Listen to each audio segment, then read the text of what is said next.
रूपा आइकनोलॉजी। सच्ची अगर श्रद्धा है, लोग कहते हैं वो सावित्री की कथा थी, आज के जमाने की कोई सावित्री कैसे नहीं। एक पत्र आया है, देखो आज के जमाने में भी सावित्री होती है। लोग कहते हैं पुराने जमाने में सावित्री अपने पति के प्राणों को लेकर आई थी, आज के जमाने में भी सावित्री है।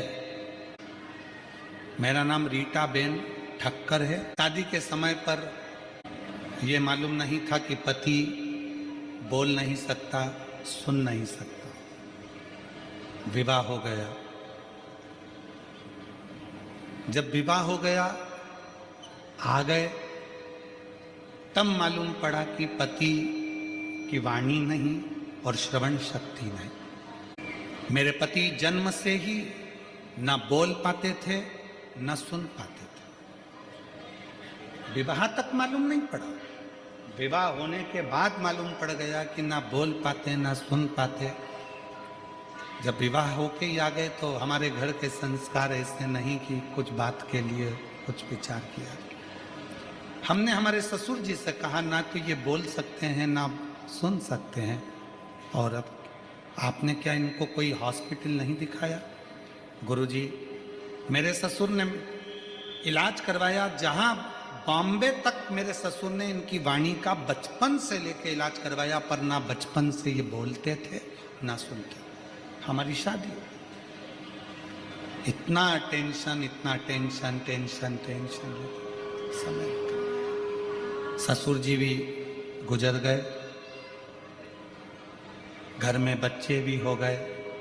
व्यापार ससुर के जाने के बाद चलता नहीं, क्योंकि ना बोल पाते ना सुन पाते, बच्चे छोटे, करें क्या। तब कोरोना का समय चल रहा था, और कोरोना काल में पहली बार मेरी पड़ोसन ने कहा कि वो सीहोर वाला बाबा कथा कहता है, और वो कथा कहता है तो जल चढ़ाने का बोलता है, तो उसकी कथा सुन। मैंने कोरोना काल में पहली बार आपकी कथा सुनी। मंदिर जाना चालू करा, शिव जी पे चढ़ी हुई बेलपत्री लाती, पति को दे देती, जल लाती, चढ़ा हुआ शिव को दे देती, पति को दे देती। एक दिन पति को लेकर कुबरेश्वर धाम चली गई, और वहां पर रुद्राक्ष महोत्सव में बैठ गई। बहुत भीड़ थी बाबा, उस भीड़ में मेरी चप्पल कहीं चली गई।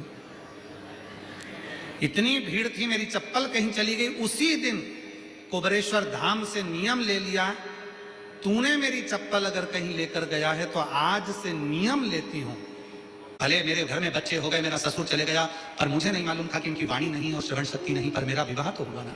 अब तो मेरे पति की आवाज और शक्ति तू ला कर देगा। जब तक चप्पल नहीं पहनूंगी, कुबरेश्वर धाम पर छोड़कर जा रही हूं, और यहीं रख कर बाबा छोड़िए। उस दिन से ना चप्पल पहनी और ना कहीं इधर उधर भटकी, केवल मंदिर जाती, जल देती, आ जाती। मैं नहीं जानती कि कुबरेश्वर बाबा की भूमि पर ऐसा क्या है। शिव जी ने ऐसी कृपा कर दी, जो बचपन से नहीं बोल सकता था, जो बचपन से नहीं सुन सकता था, आज मेरा पति बोलता भी है, सुनता भी है, और बाबा की कृपा से अब दुकान भी संभालने लगे। क्यों? क्योंकि पहले बोलते नहीं, सुनते नहीं, तो दुकान कैसे करें, अब दुकान भी संभाल रहे। गुरुदेव, बाबा ऐसी कृपा करता है। मैंने तो चप्पल छोड़ने का नियम लिया, और बाबा की कृपा ही कि अब वो सुनने भी लग गए, बोलने भी लग गए, और ये बाबा की ही चमत्कार है कि उन्हीं की कृपा है। गुरुजी, अब उनकी दुकान भी बाबा की कृपा से चलने लगी। बाबा ने मुझे 4 व्हीलर गाड़ी भी दिला दी, सब कुछ कर दिया, कोई कमी नहीं रखी। ये शिव है, ये शंकर है।